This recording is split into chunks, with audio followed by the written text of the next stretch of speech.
दोस्तों, स्कूल शिक्षा विभाग के विभागीय समीक्षा बैठक में प्रदेश के सहायक शिक्षकों के वेतन विसंगति मुद्दे पर कोई निर्णय क्यों नहीं लिया गया और इसको लेकर प्रदेश में सहायक शिक्षकों में सहायक सरकार के प्रति भारी नाराजगी क्यों है और अभी बजट सत्र में सहायक शिक्षकों के वेतन विसंगति मुद्दे पर सरकार को जो है वो निर्णय लेना क्यों सख्त जरूरी है और अगर नहीं लिया जाता है तो कैसे सहायक शिक्षकों को आने वाले समय में और आर्थिक नुकसान हो सकता है।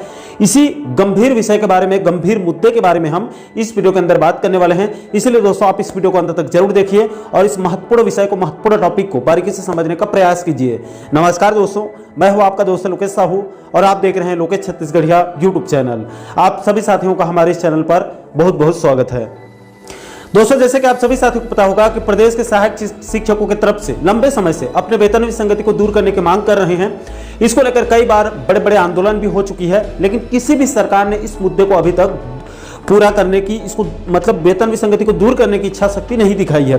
दोस्तों, प्रदेश के सहायक शिक्षकों का कहना है कि शिक्षक और व्याख्याता के वेतन में मामूली अंतर है, 3 से लेकर 4,000 तक, लेकिन सहायक शिक्षक और शिक्षक के बीच में बहुत बड़ी खाई है, जिससे प्रदेश के सहायक शिक्षकों को प्रति महीने औसतन 13,000 से लेकर 20,000 रुपए तक आर्थिक नुकसान हो रहा है और यह नुकसान प्रति वर्ष बढ़ता जा रहा है। दोस्तों, यहां पर आपकी जानकारी के लिए भी बता दूं कि इसी मुद्दे को संज्ञान में लेकर या फिर बड़े वोट बैंक को साधने के लिए बीजेपी ने विधानसभा चुनाव 2023 के दौरान बाकायदा अपने जन घोषणा पत्र यानी कि मोदी की गारंटी में वादा किया था कि अगर हमारी सरकार बनती है तो हम प्रदेश के सहायक शिक्षकों के वेतन विसंगति को दूर करके सभी कर्मचारियों को क्रमोन्नति का लाभ देंगे। लेकिन दोस्तों, सहायक सरकार को सत्ता में आए लगभग 1.5 साल का वक्त गुजर चुका है, लेकिन अभी तक सहायक शिक्षकों के वेतन विसंगति की समस्या का कोई भी सकारात्मक समाधान नहीं हो पाया है। इसके बाद दोस्तों, अभी नव वर्ष 2025 में 30 जनवरी 2025 को सीएम साई की अध्यक्षता में स्कूल शिक्षा विभाग के मंत्रालय में एक बड़ी विभागीय बैठक बुलाई गई थी, जिसमें शिक्षा विभाग के कई बड़े बड़े अधिकारी जो है वो इस बैठक में शामिल हुए थे, जिसको लेकर प्रदेश के सहायक शिक्षकों को उम्मीद थी इस बैठक में वेतन विसंगति मुद्दे पर जो है वो कोई निर्णय लिया जा सकता है। लेकिन दोस्तों, इस बैठक के संबंध में सहायक शिक्षकों के वेतन विसंगति पर कोई भी निर्णय नहीं लिया गया है।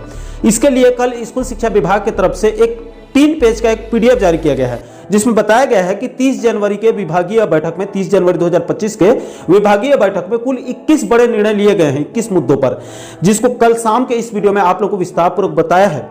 आप इस वीडियो को एक बार देखकर सभी मुद्दों को बारीकी से समझ सकते हैं।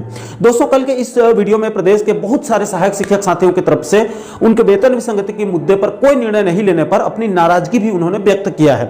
अब दोस्तों, इसमें सबसे बड़ा सवाल यह है कि आखिर इस बड़ी बैठक में सहायक शिक्षकों के वेतन विसंगति मुद्दे पर कोई निर्णय क्यों नहीं लिया गया है। तो देखिए दोस्तों, इसका सीधा सा जवाब यही है कि अगर आप इस विभागीय बैठक में जो 21 निर्णय लिया गया है उसको ध्यान से अवलोकन करेंगे तो आपको पता चलेगा कि इन 21 निर्णय में कोई भी निर्णय वित्तीय भार वाला निर्णय नहीं है, यानी कि सरकार के इन 21 फैसलों में स्कूल शिक्षा विभाग को कोई ज्यादा अतिरिक्त बजट देने की जरूरत नहीं है, या फिर जिन बिंदुओं पर थोड़ा बहुत पैसे की भी जरूरत होगी तो उसके लिए बीते साल के बजट में राशि का प्रावधान पहले ही किया गया है। लेकिन दोस्तों, सहायक शिक्षकों के वेतन विसंगति को दूर करने के लिए स्कूल शिक्षा विभाग को अच्छा खासा बजट की जरूरत है। इसमें करोड़ों रुपए लगेंगे, जिसको शायद सरकार ने बीते साल बजट में कोई प्रावधान नहीं किया था। हालांकि शायद सरकार चाहती तो बीते साल अपने पहले ही बजट में, अपने कार्यकाल के पहले ही बजट में राशि का प्रावधान करके सहायक शिक्षकों के वेतन विसंगति की समस्या को दूर कर सकती थी, क्योंकि शायद सरकार ने किसी भी विभाग के वेतन विसंगति मुद्दे को अपने घोषणा पत्र में शामिल नहीं किया था, लेकिन सहायक शिक्षकों के वेतन विसंगति मुद्दे को शामिल किया गया है। इसलिए शायद सरकार को अपने कार्यकाल के पहले बजट सत्र में सहायक शिक्षकों को वेतन विसंगति को दूर करना चाहिए था, लेकिन सरकार ने ऐसा नहीं किया। इसलिए बजट का प्रावधान नहीं होने की वजह से 30 जनवरी 2025 के विभागीय बैठक में सहायक शिक्षकों के वेतन विसंगति मुद्दे पर कोई भी निर्णय नहीं लिया गया है। क्योंकि दोस्तों, अगर निर्णय भी लिया जाएगा तो आप सरकार को तो पैसा देना पड़ेगा ना सहायक शिक्षकों को, यानी कि कुल मिलाकर बजट का ही प्रॉब्लम है। और 2024 के बजट में सहायक शिक्षकों के वेतन विसंगति को लेकर कोई भी राशि प्रावधान नहीं किया गया है स्कूल शिक्षा विभाग के बजट में। इसलिए 30 जनवरी के विभागीय बैठक में सहायक शिक्षकों के वेतन विसंगति के मुद्दे पर कोई भी डिसीजन नहीं लिया गया। इसके बाद दोस्तों, अगला सवाल यह है कि क्या इस साल यानी कि बजट 2025 में सहायक शिक्षकों के वेतन विसंगति मुद्दे को दूर करने के लिए स्कूल शिक्षा विभाग को बजट में राशि मिलेगा या फिर नहीं। तो देखिए दोस्तों, आपकी जानकारी के लिए बता दूं कि शायद सरकार के कार्यकाल का दूसरा मुख्य वार्षिक बजट सत्र 24 फरवरी 2025 से शुरू होने वाली है और 21 मार्च 2025 तक चलने वाली है। इस सत्र में कुल 17 बैठकें होने वाली है। इसी बीच वित्त मंत्री ओपी चौधरी सहाय सरकार के कार्यकाल का दूसरा मुख्य वार्षिक बजट पेश करने वाले हैं।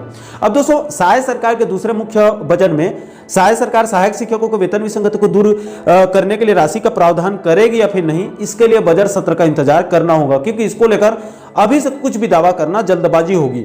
लेकिन दोस्तों, एक बात सभी को समझना होगा कि अगर सहायक सरकार के कार्यकाल के दूसरे मुख्य बजट में सहायक शिक्षकों के वेतन विसंगति को दूर करने के लिए राशि का प्रावधान कर दिया जाता है तो यह बहुत अच्छी खबर होगी। लेकिन अगर दूसरे बजट में यानी कि अभी 2025 के बजट में भी कोई प्रावधान नहीं किया जाता है तो सहायक शिक्षकों को भविष्य में और भी ज्यादा नुकसान उठाना पड़ सकता है। कैसे? तो इसे भी आप लोगों को ध्यान से समझना होगा। देखिए दोस्तों, जैसे कि आप सभी साथियों को पता होगा कि केंद्र सरकार ने केंद्रीय कर्मचारियों पेंशनर्स के लिए 8वें वेतन आयोग के गठन को अपनी मंजूरी दे दी है और संभवतः 1 जनवरी 2026 से 8वें वेतन आयोग की सिफारिश लागू हो सकती है। और चूंकि छत्तीसगढ़ में भी बीजेपी की सरकार है और छत्तीसगढ़ में 2028 में विधानसभा के चुनाव होने वाले हैं, ऐसे में आप मानकर चलिए कि 2028 से पहले छत्तीसगढ़ में भी 8वें वेतन आयोग की सिफारिश लागू हो सकती है, जिससे राज्य के कर्मचारियों पेंशनर्स के वेतन और पेंशन में वृद्धि होना तय है। अब दोस्तों, जिन कर्मचारियों को ज्यादा वेतन है उनका वेतन और बढ़ेगा और जिनका कम है उनका कम अनुपात में बढ़ेगा, लेकिन इतना तय है कि सभी कर्मचारियों के वेतन में वृद्धि होगा। अब दोस्तों, छत्तीसगढ़ में 8वें वेतन आयोग लागू होने से पहले अगर सहायक शिक्षकों के वेतन विसंगति को दूर कर दिया जाता है तो बहुत अच्छी बात होगी। लेकिन अगर सहायक शिक्षकों के वेतन विसंगति को दूर किए बिना अगर 8वें वेतन आयोग लागू किया जाता है तो इससे सहायक शिक्षकों के वेतन विसंगति की खाई और बढ़ेगी और सहायक शिक्षकों को और भारी आर्थिक नुकसान उठाना पड़ेगा। इसलिए सहायक सरकार को इस गंभीर मुद्दे को संज्ञान में लेकर आगामी बजट में यानी कि बजट 2025 में ही सहायक शिक्षकों के वेतन विसंगति को दूर करने के लिए जितना भी राशि की जरूरत पड़ेगी उसका प्रावधान बजट में करना चाहिए। इससे प्रदेश के हजारों सहायक शिक्षकों को बहुत बड़ी राहत मिल सकती है और ये उनका हक भी है, क्योंकि उनको हर महीने हजारों रुपए का आर्थिक नुकसान 9-9, 10-10, 12-12 हजार रुपए का नुकसान हो रहा है। तो आशा करता हूं दोस्तों कि आप इस वीडियो के माध्यम से प्रदेश के सहायक शिक्षकों के वेतन विसंगति से जुड़ी इस गंभीर मुद्दे को आप बिल्कुल सरल शब्दों में अच्छे से समझ गए होंगे। दोस्तों, इस विषय को लेकर आप क्या सोचते हैं? आप लोगों की क्या राय है? क्या सहायक सरकार को प्रदेश के सहायक शिक्षकों के वेतन विसंगति मुद्दे को इसी बजट सत्र 2025 में दूर कर देना चाहिए अथवा नहीं? इसको लेकर आप लोगों की क्या राय है? नीचे आप लोग कमेंट बॉक्स में अपनी अपनी प्रतिक्रिया आप लोग जरूर साझा कीजिएगा। और साथियों, आप आगे भी प्रदेश के इसी प्रकार के और भी अन्य महत्वपूर्ण मुद्दों पर, महत्वपूर्ण टॉपिक पर आप आगे भी वीडियो देखना चाहते हैं तो आप हमारे चैनल को जरूर सब्सक्राइब कर लीजिएगा, ताकि आने वाले सभी नए वीडियो का नोटिफिकेशन जो है वो आप लोगों तक तुरंत पहुंच सके। दोस्तों, अभी के लिए फिलहाल इस वीडियो में इतना ही। मुझे दीजिए इजाजत। मैं मिलता हूं आपसे एक और महत्वपूर्ण विषय के साथ, महत्वपूर्ण टॉपिक के साथ। तब तक के लिए जय हिंद, जय छत्तीसगढ़।